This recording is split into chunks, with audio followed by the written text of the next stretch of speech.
And here's where the tectonic plates shift in the history of the meaning of redemption. And I'm not sure that you and I have gotten the memo yet. The ancient and persistent views of redemption are a redemption through violence, that of a requiring death or deaths to make things right. Human beings have been practicing honor killing to redeem the honor of someone in our family or tribe or nation, or we practice what Rene Girard has called sacred violence. We will sacrifice a few to save the whole. We scapegoat certain people or groups of people and sacrifice them to protect our rightness, our righteousness, to protect our security, our personal security or institutional security or national security. Or we turn inward and we believe that we must be sacrificed. Jesus was willing to give his life to expose the mechanism of sacred violence that underlies so much of our human lives. Jesus would not be a redeemer who used violence to save. Jesus would rather be a redeemer who gave his life for our saving. I see it every day. Church, community, society, nation, choosing sacred violence in their attempts to save themselves rather than taking the way of Christ. But what if no one needed to be sacrificed? Not even Jesus. His was a life not sacrificed, but given. Not taken, not required, but given. And it was a life given from the very beginning, not just at the end. A life so given that it brought joy and life and healing and deliverance. A life freely given to God and to us. And this life given has begun a discipleship movement of self-giving, a movement of people like you and me and Christ followers everywhere who give for the sake of the flourishing, for the blessing of others, for the blessing and flourishing of the whole wide world. The church is a community of redemption that has chosen to offer life rather than to take it. To give of ourselves rather than sacrifice others or be sacrificed.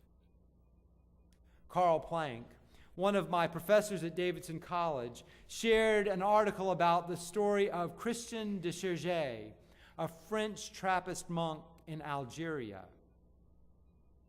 And ever since hearing it, I cannot get it out of my mind. On May 26, 1996, Christian's mother opened a sealed letter of the last words of her son, who was beheaded by a militant Muslim group 5 days earlier. His instructions were simply that the letter was to be opened and read in case of death. A militant Muslim group, Groupe Islamique Armée, GIA, had taken over Algeria in the fall of 1995 and demanded that all foreigners leave. Christian de Chergé, the prior of the Trappist monastery there, who had spent virtually his whole life among the people of Algeria, refused to go. He had grown up from boyhood in Algeria, a son of the French military man stationed there. He grew to love the Algerian people and have the deepest respect of their Muslim faith. He would observe them at worship, and his mother would tell him that he must always respect Muslims, for they worship the same God. But there was another transformative moment. It was in 1959 when he was serving his military service in Algeria. He developed a deep friendship with a local village policeman named Muhammad. One evening as they were walking together, Christian was accosted by a violent group. Muhammad intervened and rescued his friend. And the next day, Muhammad was himself killed. Christian had seen the soul of Islam in his friend and recognized its kinship with the soul of Christianity.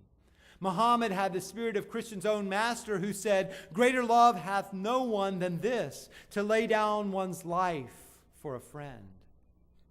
So years later, when the GIA, the Islamic terrorists, demanded that he leave the Muslim people that he loved, Christian refused to go. Now to the letter that his mother opened on May 26, 1996. He had worked on the letter for a month, finished it on January 1, and then waited for what would happen. He began the letter, "When an adieu takes on a face." Then he wrote, "If it should happen one day, and it could be today, that I become a victim of the terrorism which now seems ready to engulf all foreigners living in Algeria, I would like my community, my church, my family to remember that my life was given to God and to this country." Imagining what would be said if a militant Muslim murdered him, he wrote, "I'm aware of the scorn which can be heaped on Algerians indiscriminately. I'm also aware of the caricatures of Islam which a certain Islamism encourages. It's too easy to salve one's conscience by identifying this religious way with the fundamentalist ideologies of the extremists. For me, Algeria and Islam are something different. They are a body and a soul. I proclaimed this often enough, I believe, in the sure knowledge of what I have received from it, finding there is so often that true strand of the gospel learnt at my mother's knee, my very first church.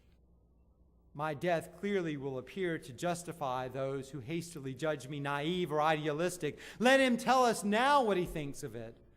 But these people must realize that my avid curiosity will then be satisfied. This is what I shall be able to do if God wills. Immerse my gaze in that of the Father and contemplate with him as children of Islam, just as he sees them, all shining with the glory of Christ, whose secret joy will always be to establish communion and to refashion the likeness, playfully delighting in the differences." And then the last words of the letter are written to the prospective murderer looming on the horizon, whom he calls the friend of my final moment. He writes, "And also to you, the friend of my final moment, who would not be aware of what you were doing. Yes, I also say thank you.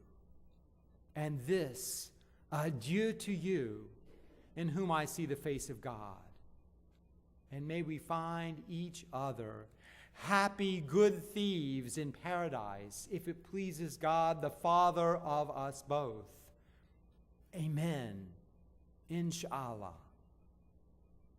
"Thank you, merci," he wrote his killer, and adieu, a goodbye blessing, literally to God, lifting his executioner into the merciful hands of God. And then he closed with the daily Muslim phrase, inshallah, God willing. The extreme lives of Christian martyrs are not given to us to copy. You and I each have our own lives to live and to give, and our own crosses to bear. Martyr means witness. They are given to us to shine a light, to show us the way of Christ, and to invite us to the question, how is the church's life? How is your life given? Given, not taken. Given, not taken. Given, not taken. Given with no guarantee, no sure outcome, just given. Which, by the way, brothers and sisters, is exactly how Jesus went to the cross. Given for you and for me.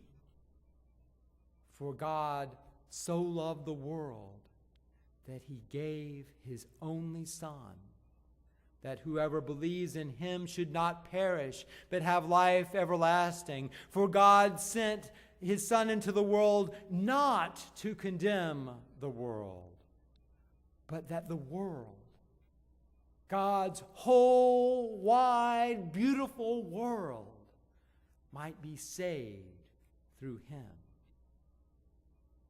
And so it is. Thanks be to God. Amen.